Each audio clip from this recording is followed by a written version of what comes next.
খুলনা অঞ্চলে বিদ্যুতের ব্ল্যাক আউটের বিষয়ে সচিবালয়ে ব্রিফ করছেন জ্বালানি উপদেষ্টা ফাউজুল কবির খান। আমরা সরাসরি চলে যাচ্ছি তার বক্তব্যে। বান্ডেল থাকলে প্রতি সেনমানিতে টাকা বাঁচবে। বিকাশ সেনমানি বান্ডেল কিনে জিতুন প্রতি লেনদেনে। মেগাওয়াট 220, ভোলা 225 113 মেগাওয়াট, পায়রা 600, পটুয়াখালী আরএনপিএল 334, ভেড়ামারা এইচভিডিসি 360, সর্বমোট 2277। এটা বন্ধ হয়ে গেল। তো এখন আপনি এখানে যে জিনিসটা এরপরে তো যে ভেড়ামারা থেকে আসলো তখন এই বিদ্যুৎ কেন্দ্রগুলোতে বিদ্যুৎ গেল।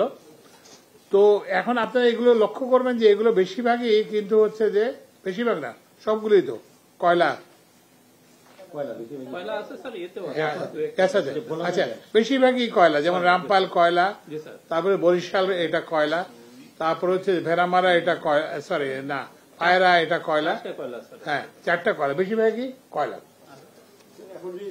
আচ্ছা শোনেন, এরপরে হচ্ছে ইয়েরগুলো যে মানে কয়লার বিদ্যুৎ কেন্দ্রগুলো একবার বন্ধ হয়ে গেলে একটু এটা চালু হতে একটু সময় লাগে, বুঝতে পারছেন?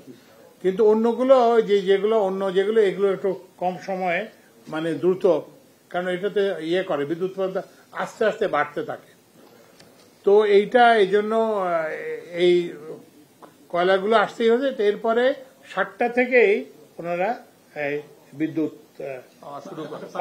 পাওয়া শুরু করছে এবং কমপ্লিটলি রিস্টোর্ড হয়েছে কখন? কমপ্লিটলি রিস্টোর যেটা আপনি বলেন স্যার, যে সময় লাগে পাওয়ার প্ল্যান্ট। 8:30টার দিকে স্যার, 8:30টার মধ্যে 80% লোক বিদ্যুৎ পেয়ে গেছে স্যার। আচ্ছা 8:30 ধরেন ইভেন আর একটু যদি অ্যালাউন্স তো দিয়ে আমরা বলি বাই 9 ওই সব বিদ্যুৎ কেন্দ্রগুলো সচল হয়ে গেছে এবং ওই যে সব গ্রাহক বিদ্যুৎ পেয়েছে আর কি। তা শুরু করতে তো আপনি বললেন 7টায় সব গ্রাহক বিদ্যুৎ ওই যে 9টার দিকে পেয়ে গেছে, তাই তো? কারণ রামপাল আর আরএনপিএল চালু হতে পারেনি, ওই পায়রাটা একদম সাথে সাথে চালু হয়ে যায়, খুব কুইক রেসপন্স করতে পায়রা। আচ্ছা, তাহলে রামপাল আর ইয়েটা কখন চালু হবে? চালু করতে এখন হয়নি। না, আমি বলি বরিশাল পাওয়ার রোডে ভোর রাত্রে হয়েছে 6:40 আর রামপাল চালু হলো এখন থেকে 15 মিনিট আছে। বাট আমরা সচিবালয়ে ব্রিফ করছিলেন জ্বালানি উপদেষ্টা, আমরা এতক্ষণ সেখানেই ছিলাম।